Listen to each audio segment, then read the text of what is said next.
Hello hey hi myself Meenu Yadav. और अभी हम लोग एक क्वेश्चन सेट करने वाले हैं एंड इसमें वेरियस टाइप्स के क्वेश्चंस होंगे, प्रैक्टिस के नज़रिए से है। तो बताइए, radiation that exist the x ray tube from the anode is. जो रेडिएशन एक्सरे ट्यूब से निकलता है फ्रॉम एनोड से, तो उसको क्या बोलते हैं? रेमनेंट रेडिएशन, गामा रेडिएशन, या फिर प्राइमरी रेडिएशन, या फिर नॉन आयनाइजिंग रेडिएशन। तो इसको बोलते हैं remnant radiation. So remnant radiation जो एग्जिट करता है from the body, and gamma radiation X-ray tube से प्रोड्यूस नहीं होता है क्योंकि वो न्यूक्लियस के ब्रेकिंग से प्रोड्यूस होता है। एंड नॉन आयनाइजिंग रेडिएशन जो होता है वो इनकरेक्ट होता है क्योंकि X-rays are ionising radiation, X-rays ionising type की रेडिएशन होती हैं। ठीक है, तो हम लोग अब देखते हैं क्वेश्चन नंबर सेकेंड। तो second question, photon tissue interaction in diagnostic radiography. जो फोटॉन टिश्यू इंटरेक्शन होता है डायग्नोस्टिक रेडियोग्राफी में, results in the total absorption of an X-ray photon. वो रिजल्ट करता है total absorption of X-ray and the production of contrast in the radiographic image. जो मतलब कौन सा इंटरेक्शन होता है जो कि total absorption of X-ray photon होता है and production of contrast in the image में वो मतलब अपना करता है हेल्प कंट्रास्ट के लिए। तो इसमें ऑप्शन कौन सा होता है? Compton, coherent, photo electric and pair production.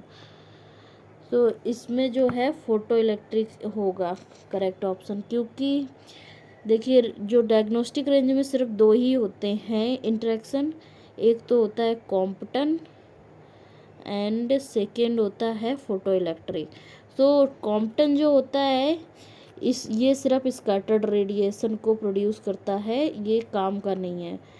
And coherent जो होता है ये बहुत ज़्यादा कम एनर्जी में होता है, डायग्नोस्टिक रेंज में नहीं होता है। और ये भी अगर बहुत कम एनर्जी रेंज होती है इसकी, इसलिए ये डायग्नोस्टिक में यूज ही नहीं होता है। एंड जो पेयर प्रोडक्शन है वो मेगा इलेक्ट्रॉन वोल्ट्स में होता है। पेयर प्रोडक्शन के लिए जो चाहिए एनर्जी वो चाहिए 1.02 मेगा इलेक्ट्रॉन वोल्ट की एनर्जी। तो यहाँ पे करेक्ट ऑप्शन फोटो इलेक्ट्रिक ही होगा। यही सिर्फ एक ऐसा ऑप्शन है जो कि कंट्रास्ट के लिए हेल्प करता है। एंड कोहेरेंट जो होता है उसके लिए एक्सट्रीमली लो केवीपी चाहिए होता है। एंड जो कॉम्पटन है वो क्या प्रोड्यूस करता है? स्कैटर्ड रेडिएशन प्रोड्यूस करता है। ठीक है, तो डायग्नोस्टिक रेंज में कौन से दो होते हैं? सिर्फ Compton and photo electric. And next question, which photon tissue interaction produces A recoil electron and scattered. इनमें से कौन सा फोटॉन टिश्यू इंटरेक्शन है जो प्रोड्यूस करता है recoil electron and A scattered photon in diagnostic radiography? तो बताइए, कॉम्पटन है, कोहेरेंट है, फोटो इलेक्ट्रिक या पेयर प्रोडक्शन? तो इसके लिए करेक्ट ऑप्शन ऑब्वियसली ए होगा। अभी बताया आप लोग को कि स्कैटर रेडिएशन जो कराता है वो कॉम्पटन होता है। कोहेरेंट के लिए एक्सट्रीमली लो केवीपी चाहिए एंड फोटो इलेक्ट्रिक जो होता है वो यूजफुल होता है डायग्नोस्टिक रेंज में। एंड पेयर प्रोडक्शन के लिए चाहिए जो energy range 1.02 mega electron volt की एनर्जी में होता है, जो कि डायग्नोस्टिक रेंज में नहीं है। ठीक है, तो इसके लिए यही करेक्ट ऑप्शन है। And SI unit of exposure in air. Air में एसआई यूनिट की क्या मतलब एसआई यूनिट क्या होती है एक्सपोजर की, बताइए। तो हमने ये पढ़ रखा है कि एसआई यूनिट इसकी क्या होती है? एयर कर्मा होती है एक्सपोजर की यूनिट। ठीक है, and SI unit of absorb dose. Absorb dose की एसआई यूनिट कौन सी होती है, बताइए। तो एब्जॉर्ब डोज की होती है ग्रे। एंड एसआई यूनिट जो होती है वो क्या होती है? वो ग्रे होती है। And SI unit of equivalent dose. Equivalent dose की एसआई यूनिट क्या होती है? होती है sievert. And SI unit of effective dose. Effective dose की एसआई यूनिट कौन सी होती है? वो भी सीवर्ट होती है। Effective dose and equivalent dose की सीवर्ट है। एंड अब्जॉर्ब डोज की ग्रे है। एंड एक्सपोजर इन एयर की एयर कर्मा है, ठीक है। इफेक्टिव डोज है ना एक्वलेंट डोज की सीवर्ट है। SI unit of radio activity की बताइए, रेडियो एक्टिविटी की क्या होती है एसआई यूनिट, तो इसकी होती है बेक्यूरल, ये भी आप लोग को पता है, ओके।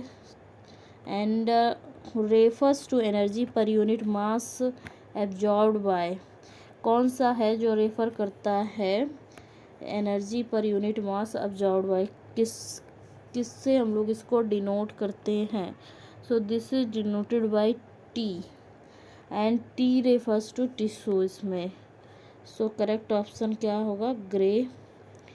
ग्रे जो होता है ये मेजर करता है एंड टी मतलब टिश्यू में energy per unit mass absorbed by tissue, so amount of radiation deposited per unit length of tissue, amount जो रेडिएशन का डिपॉजिट होता है per unit length of tissue में traversed by incoming photons is called, जो amount of radiation deposit होता है per unit length of tissue में क्योंकि ट्रांसवर्स्ड होता है बाय इनकमिंग फोटॉन, तो उस अमाउंट ऑफ रेडिएशन को क्या बोलते हैं, देन उसको कहते हैं linear energy transfer. So linear energy transfer क्या है, amount of radiation deposited per unit length of tissue traversed by incoming photons. So the weighing factor related to radiation effects in the organs and tissues, कौन सा weighing factor होता है जो radiation effects के related होता है in the organs and tissues में, so which factor is this, so tissue weighing factor होता है, this is denoted by WR, okay. And Compton interaction, Compton interaction के बारे में बताइए क्या सही ऑप्शन है, तो produces poorer recorded detail in the radiographic image, results in absorption of incident photon, may produce higher contrast on the radiograph, may produce a gray fog on the image and lowering contrast, so correct option है option number D।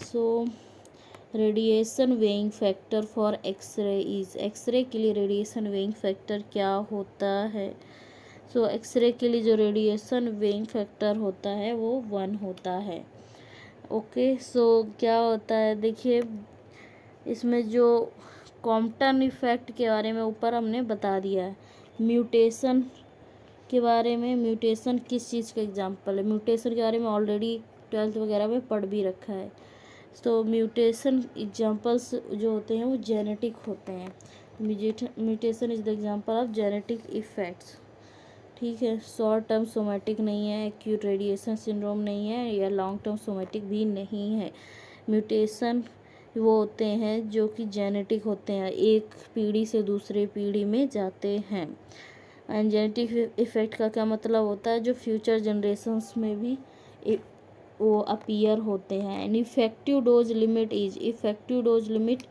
क्या होती है, what is the effective dose limit, level of radiation that an organism can receive before formation of cancer is into 1 millisievert for occupational exposed, 50 millisievert per month for occupationally exposed, 50 millisievert per year for occupationally exposed individuals, तो इसमें ये correct है 50 millisievert per year, ये ICRP के according है 50 millisievert। And what agency publishes radiation protection recommendation, तो कौन सी agency इस लिमिट को पब्लिश करती है, ICRP, NCRP, NRC या ASRT, so correct option is NCRP, national council for radiation protection. And radiation safety standards assume what relationship between dose and response, radiation safety standards जो होते हैं उसमें कौन सा रिलेशनशिप होता है बिटवीन डोज एंड रिस्पॉन्स के बीच में, तो उसमें रिलेशनशिप जो होता है linear and non threshold relationship होता है डोज एंड रिस्पॉन्स के बीच में। एंड NCRP का फुल फॉर्म क्या होता है, national council on radiation protection and measurements, तो ये फुल फॉर्म्स कई बार पूछ देते हैं इसलिए आपको याद होने चाहिए। नेशनल काउंसिल ऑन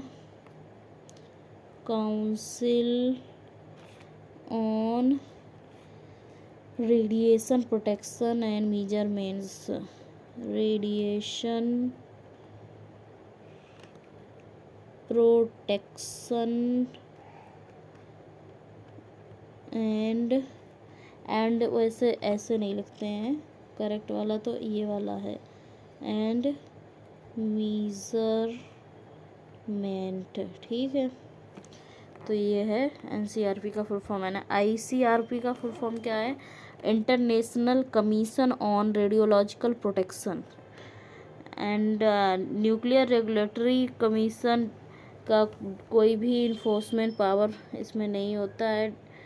एंड जो American society of radiologic technologist है वो अमेरिका में लागू होती है, हर जगह नहीं, ठीक है। So let's see next question. So question number 18, which of the following would be applicable to radiation therapy? इनमें से कौन सा एप्लीकेबल होगा रेडिएशन थेरेपी के लिए? तो inverse square law, law of Bergonie and Tribondeau, reciprocity law, Ohm's law. तो इसमें law of Bergonie and Tribondeau जो हैं ये यूज होते हैं रेडिएशन थेरेपी में, ठीक है। इनवर्स स्क्वायर लॉ का क्या मतलब होता है? Intensity is inversely proportional to distance के स्क्वायर के, ठीक है। So this is the inverse square law and ये हमारे रेडियोलॉजी में यूज होता है। एंड रेसिप्रोसिटी लॉ क्या कहता है? रेसिप्रोसिटी लॉ के हिसाब से MAS is equal to MAS, MAS is equal to MAS। And Ohm's law क्या कहता है? ओम्स लॉ के हिसाब से voltage is equal to current times resistance in a circuit. जो वोल्टेज होता है इक्वल होता है करंट टाइम्स के इक्वल टू सर्किट। V बराबर जो फॉर्मूला है ना वही वाला, V is equal to I into R, R बराबर V अपॉन I, ऐसे होता है ना। And let's see next question, which of the following causes about 5% of the cellular response to radiation? इनमें से कौन सा कॉज करता है 5% सेल्यूलर रिस्पॉन्स टू रेडिएशन?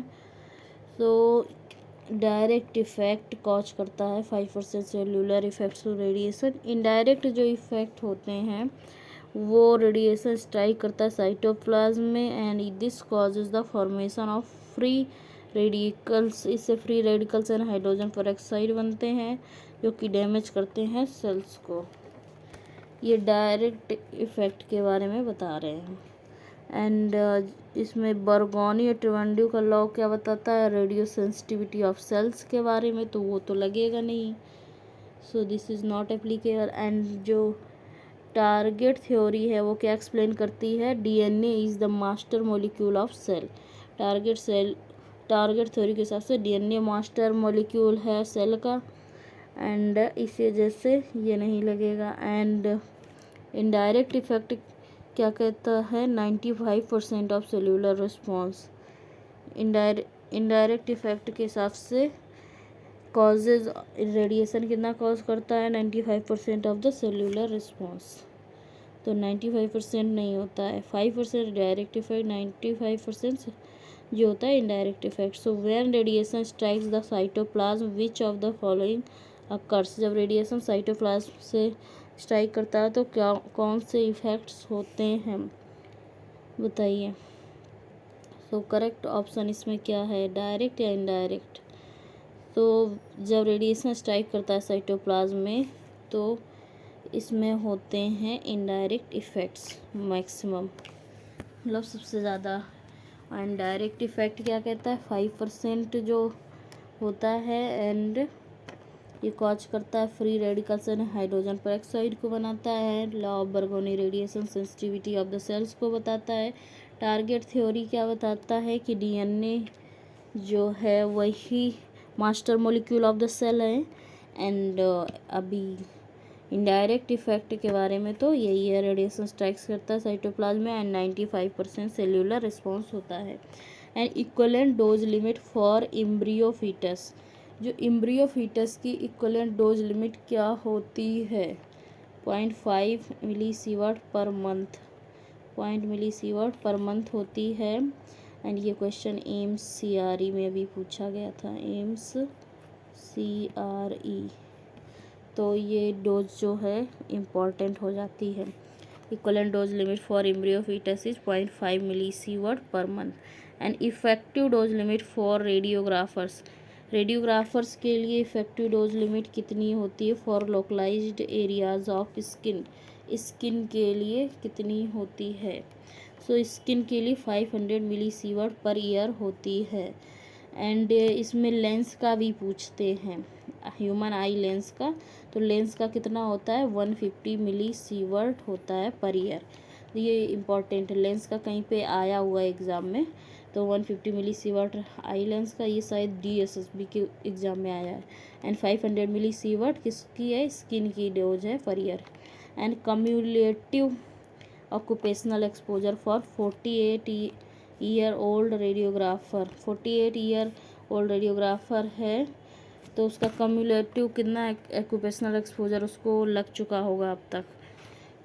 तो उसको ऑलमोस्ट 48 मतलब 480 मिलीसीवर्ट लग चुका होगा, मतलब कि 480 मिलीसीवर्ट उसका कम्युलेटिव मतलब कि ऑन एन एवरेज एक्सपोजर होगा। And the annual effective dose, जो annual effective dose for the dose limit for the general public assuming infrequent exposure, तो जनरल पब्लिक के लिए डोज लिमिट क्या होती है? सो जनरल पब्लिक की डोज लिमिट होती है 5 millisievert per year. And upper boundary dose that can be absorbed that carries a negligible risk for somatic and genetic damage to the individuals defines, तो जो अपर boundary dose होती है जो कि absorb होती है, that carries A negligible risk of somatic and genetic damage, तो वो क्या डिफाइन करती है? अपर बाउंड्री डोज कौन सी होती है जो कि बताती सबसे कम रिस्क होगा सोमेटिक मतलब कि बॉडी को या फिर जेनेटिक यानी कि DNA को डैमेज को, तो वो कौन सा लॉ बताता है बताइए? तो this is said by the effective dose limit.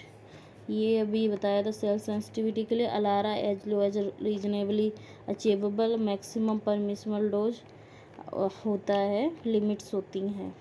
And compared with OSL and TLD wages, film wages are, जो OSL होता है वो बहुत कम जो उस रेडिएशन होता है उसके लिए भी सेंसिटिव होता है, वो रिकॉर्ड कर लेता है। TLD जो होता है ये थर्मोल्यूमिनेसेंट डोजीमीटर होता है, इसमें कैल्शियम सल्फेट वगैरह यूज होते हैं।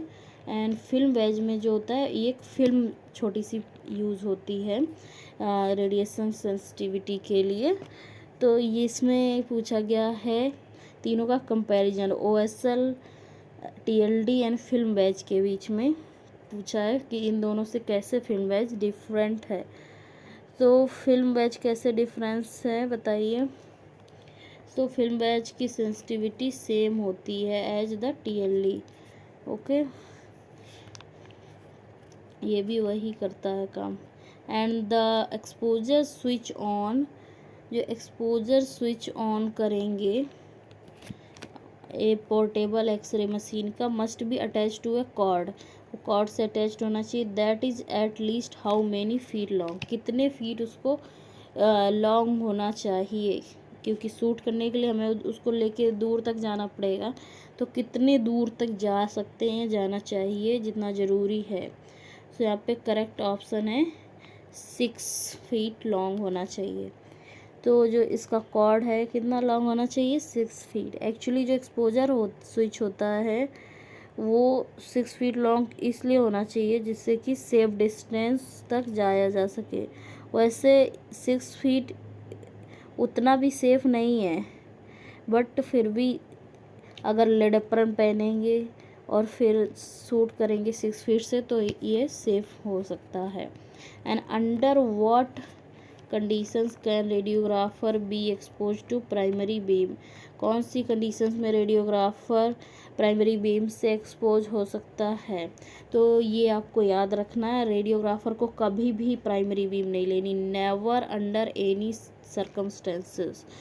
जैसे कि होता है डिपार्टमेंट में, या कोई कहे कि खड़े हो जाओ पकड़ के, नहीं, खुद नहीं खड़े होना, या तो अटेंडेंट को लेड एप्रन पहना के खड़े करना है, या फिर जो नॉन रेडिएशन वर्कर है उनको खड़े कर सकते हैं, बट रेडियोग्राफर को कभी भी नहीं पकड़ना है। For purposes of radiation protection the x-ray beam is filtered, कौन से पर्पजेस के लिए रेडिएशन प्रोटेक्शन में एक्सरे बीम फिल्टर की जाती है। X-ray tubes operating above 70 kVp, अगर 70 kVp से ऊपर है तो मस्ट हैव टोटल फिल्ट्रेशन कितना होना चाहिए, एक रेडियोलॉजी में कितना फिल्टर होना चाहिए, तो एटलीस्ट 2.5 मिलीमीटर एल्युमिनियम इक्वलेंट होना चाहिए अगर 70 kVp के ऊपर कर रहे हैं फिल्ट्रेशन। ठीक है, तो प्रॉपर प्रोटेक्शन होना चाहिए। एक्सरे ट्यूब ऑपरेटिंग अगर 170 kVp से है ऊपर तो filtration at least 2.5 millimetre aluminium equivalent होना चाहिए। And lead is not used as a filter material, तो लेड को फिल्टर मटेरियल के तौर पे नहीं यूज करते हैं, इसके साथ कंफ्यूज नहीं होना है। And gonadal shielding should be used, gonadal shielding को कैसे और कब यूज करते हैं, तो gonadal shielding should be use whenever it does not obstruct the area of clinical interest, अगर जो मतलब बाकी एरियाज का ले रहे हैं एक्सेप्ट गोनेड एरिया, तो हमेशा गोनेडल सील्डिंग यूज करनी है। इफ़ द गोनेड एरिया को इमेज करना है तो गोनेडिंग सील्डिंग अवॉइड करनी है। ठीक है, the secondary protective barriers must overlap, जो सेकेंडरी प्रोटेक्टिव बैरियर्स हैं वो must be overlap the primary protective barrier by at least, कितना ओवरलैप होना चाहिए by the primary protective barrier के द्वारा, बताइए, तो ये होना चाहिए 1/2 inch overlap. The secondary protective barrier जो होता है 1/2 इंच का होना चाहिए टू प्रिवेंट करने के लिए leakage after the building has settled. ये किस लिए होता है, जिससे कि लीकेज को जो होता है उसको प्रिवेंट करने के लिए होता है। Secondary protective barrier must overlap the primary protective barrier. X-ray control booth is considered है, एक्सरे कंट्रोल बूथ को कैसे कंसीडर करते हैं, इसको क्या बोलते हैं, then it is considered as a secondary protective barrier. X-ray control booth secondary protective barrier के तौर पे कंसीडर किया जाता है। प्राइमरी बीम जो होती है वो कभी भी ऐसे नहीं एम करते हैं कि कंट्रोल बूथ पे आए, कंट्रोल बूथ सेकेंडरी होता है और हमेशा ट्यूब को हम लोग कंसोल के अपोजिट साइड में रखते हैं। जो एक्सपोजर स्विच होता है एक्सरे कंट्रोल बूथ का must have a cord short enough that radiographer had to be behind the secondary protective barrier, मतलब कि कॉर्ड जो है वो इतनी लेंथ होनी चाहिए कि वो सेकेंडरी मतलब कंसोल में जाके शूट कर सके उसको, and secondary protective barrier to operate the switch. Okay, and the exposure switch must keep the radiographer behind the, exposure switch must keep radiographer behind, किसके बिहाइंड रखना चाहिए, अभी बताया है सेकेंडरी प्रोटेक्टिव बैरियर, यानी कि जो बूथ होता है मतलब कि कंसोल उसमें रखना चाहिए। And areas for general public such as waiting room and stairways are considered, तो जैसे एरिया जहाँ पे जनरल पब्लिक वेट करती है, अटेंडेंस होते हैं, तो उस एरिया को कैसा एरिया कंसीडर किया जाता है, then it is known as, तो उस एरिया को क्या बोलते हैं, अनकंट्रोल्ड एरिया। ठीक है, वेटिंग रूम्स को अनकंट्रोल्ड एरिया बोलते हैं। ओके, एंड कंट्रोल बूथ जो होता है वो सेकेंडरी प्रोटेक्टिव बैरियर के अंडर आता है, एंड जिसमें एक्सरे मशीन लगी होती है, सूट होता है जहाँ पे, उसको प्राइमरी प्रोटेक्टिव बैरियर के तौर पे बोलते हैं। An uncontrolled area must be kept under what dose weekly. जो एन अनकंट्रोल्ड एरिया होता है तो उसमें कौन सी डोज वीकली होनी चाहिए? आंसर बताइए। तो इसका करेक्ट आंसर है option number D, 20 microsievert. Uncontrolled area की जो डोज है 20 माइक्रोसीवर्ट के नीचे ही होनी चाहिए। ठीक है। Controlled areas are those occupied by persons who are trained in radiation safety and wearing personal monitoring device and no specific area known as the off limits area on the radiation area। ठीक है। And ये जो sealed किए जाते हैं, जो uncontrolled areas होते हैं, उनकी एक्सपोजर लिमिट 0.5 रैम एनुअली होती है। इसको 0.5 रैम एनुअली का मतलब पर ईयर, या फिर 20 माइक्रोसीवर्ट पर ईयर, 20 माइक्रोसीवर्ट के नीचे होनी चाहिए वीकली। इसमें वीकली का है। ठीक है। And next question is 36 areas occupied by person train in radiation safety and wearing personal monitoring devices. तो उस एरिया को क्या बोलते हैं? अभी बताया मैंने, उसको कंट्रोल्ड एरिया बोलेंगे। कंट्रोल्ड एरिया वो एरिया होता है, control areas are the areas occupied by the person who are train in radiation safety and are wearing personal monitoring devices. And uncontrolled areas वो एरियाज होते हैं जिसमें जनरल पब्लिक आती है, स्टेयरवेज होते हैं, वेटिंग रूम होता है। एंड इसका जो एनुअली डोज होता है अनकंट्रोल्ड एरियाज का कितना होता है? 0.5 रैम। एंड वीकली कितना होता है? वीकली कितने से कम होना चाहिए? 20 माइक्रोसीवर्ट के अंडर होना चाहिए, मतलब कि कम होना चाहिए। Which of the following takes into account the volume and types of examinations performed in the room? कौन सा रिस्पॉन्सिबल होता है to the volume and types of examination performed in the room? Use factor, shielding factor, volume factor, workload. तो इनमें से कौन सा इसके लिए होता है? तो वर्कलोड होता है। Workload takes account in the volume and types examination performed in the room. So ठीक है। वर्कलोड का मतलब क्या होता है? मीजर्ड इन, इसको एमए मिनट पर वीक के हिसाब से मीजर करते हैं। वर्कलोड को किस में मीजर करते हैं? एमए मिनट पर वीक के हिसाब से। And takes into account the volume and types of examination performed in the room and the huge factor in the amount of time and beam is on the directed at the particular barrier. There is no specific shielding factor। कोई भी specific shielding factor नहीं होता है। How is workload factor measured? workload factor कैसे measure होता है बताइए। So mA minutes per week में वर्कलोड फैक्टर मीजर होता है, अभी बताया आपको, mA minutes per week. An amount of time the beam is on and directed at a particular barrier is called. वो अमाउंट और टाइम जिसमें कि बीम डायरेक्ट की जाती है एट ए पर्टिकुलर बैरियर पे, तो उस अमाउंट और टाइम को क्या बोलते हैं? Then this is known as use factor. Okay. So amount और टाइम जो होता है is on and directed at a particular barrier is called as the use factor. And workload जो होता है एमए मिनट पर वीक में measure करते हैं। एंड दिस वर्कलोड क्या होता है? Takes account the volume and types of exams performed in the room.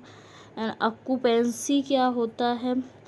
तो ऑक्यूपेंसी क्या होता है?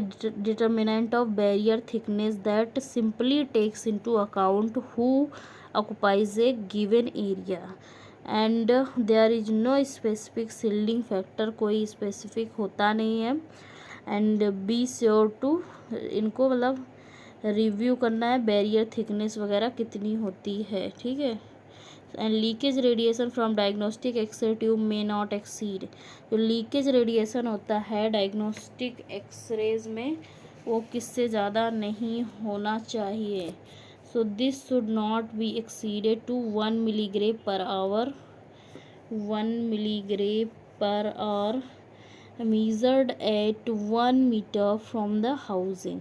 तो ये किससे ज़्यादा नहीं होना चाहिए, 1 मिलीग्रे पर आवर, मतलब 1 घंटे में 1 मिलीग्रे से ज़्यादा नहीं होना चाहिए। और ये 1 मीटर एरिया के लिए है, 1 मीटर फ्रॉम द हाउसिंग से। And organelles are located in the, organelles किस में होते हैं, डीएनए में, साइटोप्लाज्म में, आरएनए में, या फिर सेल्यूलर न्यूक्लियस में।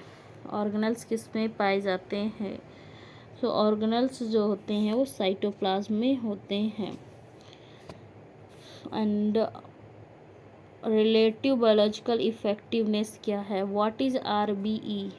सो relative biological effectiveness varies with the types of radiation and its LET के हिसाब से वेरी करता है, लीनियर एनर्जी ट्रांसमिशन के हिसाब से। सो यहाँ पे करेक्ट ऑप्शन है availability of radiation to produce radiological damage.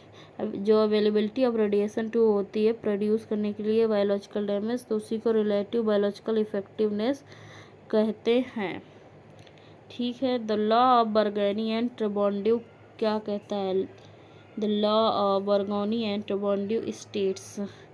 So the law of Bergonie and Tribondeau, ये अभी बताया था, ये सेल्स की सेंसिटिविटी टू द रेडिएशन बताती है। तो इसमें करेक्ट ऑप्शन कौन सा है, option number B, cells are most sensitive to radiation when they are immature and undifferentiated and rapidly dividing and voltage is equal to current times resistance. Voltage जो होता है इक्वल होता है करंट टाइम्स रेजिस्टेंस के।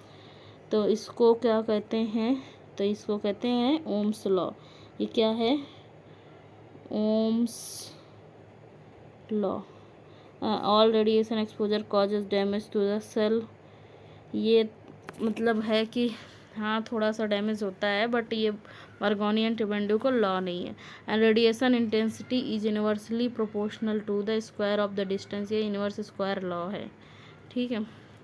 And which of the following describes the radio sensitivity of the lymphocytes.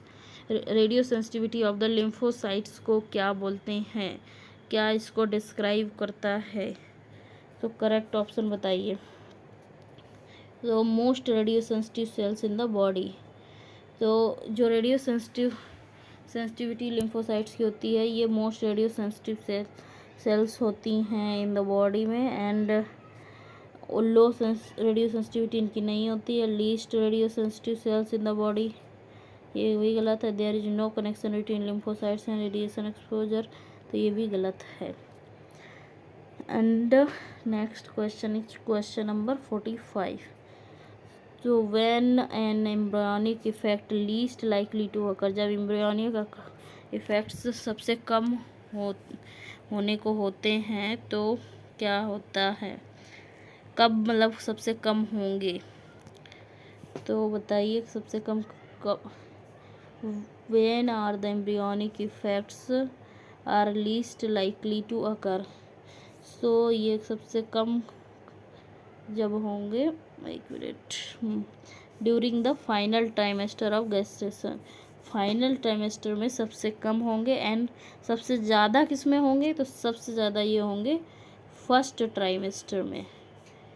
ठीक है, first trimester जो होगा उसमें सबसे ज़्यादा होंगे एम्ब्रियोनिक इफेक्ट्स। ठीक है। एंड एलारा इसमें फॉलो होना चाहिए स्ट्रिक्टली। एंड जो इसमें बहुत ही जब अर्जेंट होता है तब भी करते हैं एक्सरे, ऐसे करते भी नहीं है। Lead apron must be borne to protect against which photon tissue interaction. Lead apron जो पहनाया जाता है वो कौन से फोटोन टिश्यू इंटरेक्शन को मतलब अगेंस्ट प्रोटेक्ट करने के लिए पहनाया जाता है, तो ये बताइए किसके अगेंस्ट पहनाया जाता है, कॉम्पटन इफेक्ट के अगेंस्ट। तो this should B only source of occupational exposure. Compton जो है ये ओनली सोर्स ऑफ एक्सपोजर है, ओनली सोर्स ऑफ ऑक्यूपेशनल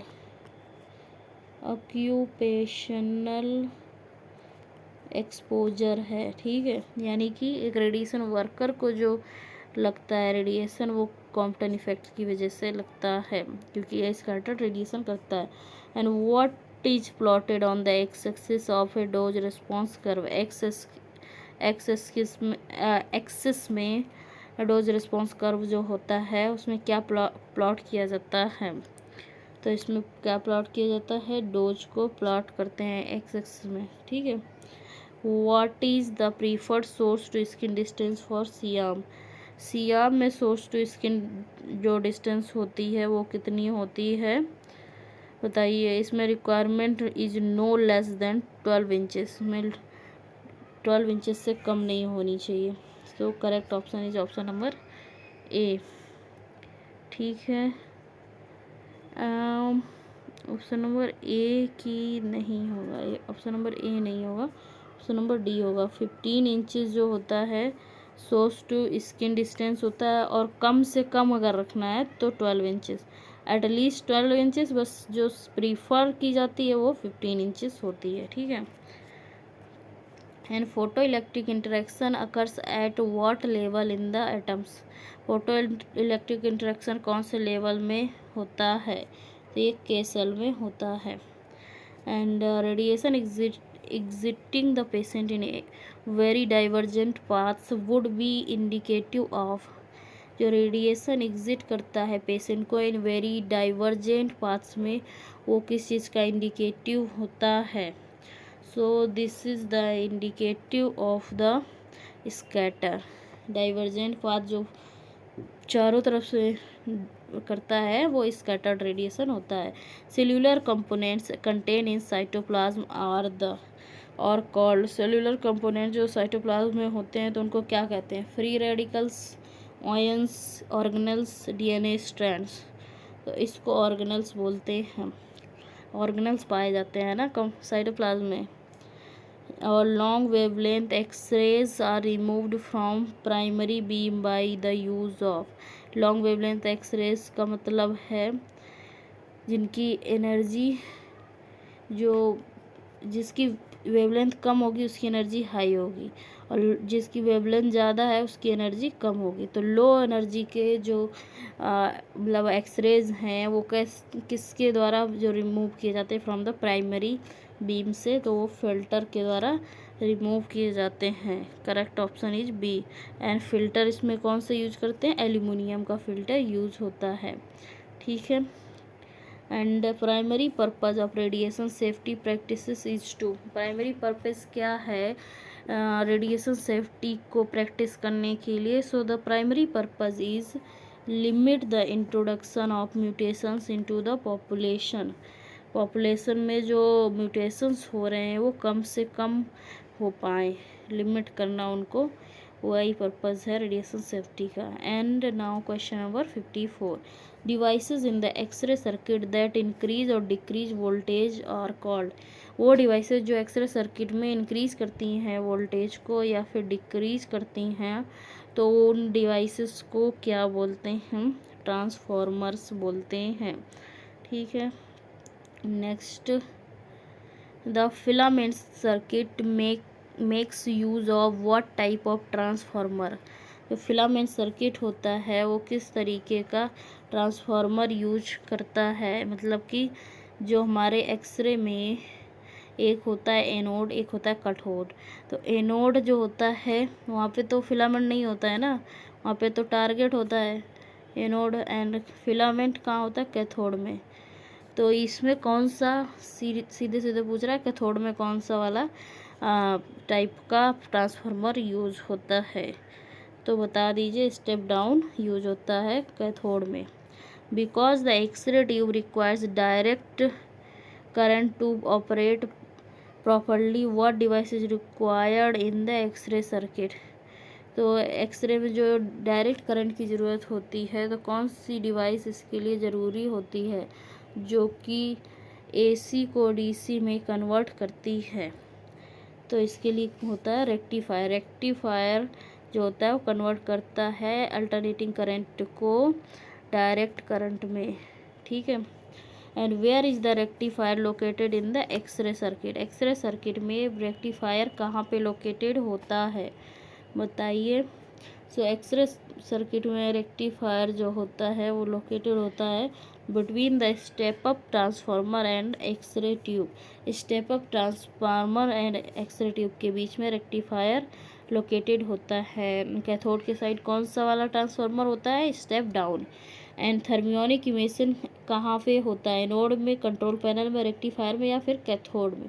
तो थर्मियोनिक इमिशन क्या है? थर्मियोनिक इमिशन जब कैथोड को, फिलामेंट को हीट करते हैं तो उससे जो इलेक्ट्रॉन निकलते हैं उसी प्रोसेस को थर्मियोनिक इमिशन कहते हैं। इसको एडिशन इफेक्ट भी बोलते हैं। तो इसका करेक्ट ऑप्शन है ऑप्शन नंबर डी। कहाँ पे होता है? कैथोड में होता है, क्योंकि इलेक्ट्रॉन्स कहाँ से निकलते हैं? कैथोड से। And at the time of exposure the charge on the focusing cup is. Exposure के टाइम पे जो फोकसिंग कप पे चार्ज होता है वो कैसा चार्ज होता है? तो वो फोकसिंग कप पे निगेटिव चार्ज होता है। This is to repel the electrons. Negative किस लिए होता है? जिससे कि इलेक्ट्रॉन रिपेल हो सके, क्योंकि फोकसिंग कप किस साइड होता है? कैथोड साइड होता है। तो वहाँ से जो इलेक्ट्रॉन निकलते हैं, ऐसे ऐसे ऐसे निकल रहे हैं, तो इसको ये रिपेल करने के लिए होते हैं। इलेक्ट्रॉन्स भी निगेटिवली चार्ज, फोकसिंग कप भी निगेटिवली चार्ज, तो ये रिपेल करके एनोड की तरफ चले जाएंगे दौड़ते हुए। ठीक है। And an interaction that produces heat at the anode and also produces x-rays is called. कौन सा इंटरेक्शन है जो हीट प्रोड्यूस करता है एनोड पे एंड प्रोड्यूस करता है एक्सरेज भी? तो ये किस तरीके का इंटरेक्शन है? So this is the bremsstrahlung interaction. And when a quality control test for exposure linearity is performed.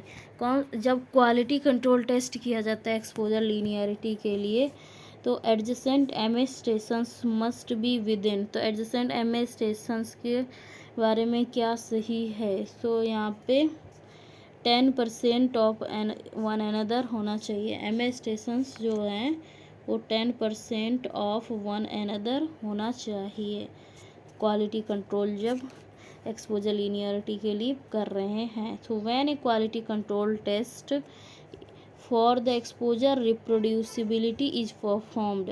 जब एक्सपोजर रिप्रोड्यूसिबिलिटी के लिए परफॉर्म कर रहे हैं तो successive exposure must be within कितना होना चाहिए इसके लिए successive exposure? Then this should be 5% of one another. ठीक है। एक्सपोजर रिप्रोड्यूसिबिलिटी के लिए 5% to one another, and exposure linearity के लिए 10% to one another. And when a quality control test for collimation, जब कोलिमेशन के लिए कोलिमेशन एक्यूरेसी के लिए परफॉर्म कर रहे हैं तो रिजल्ट विद कितना होना चाहिए इसके लिए?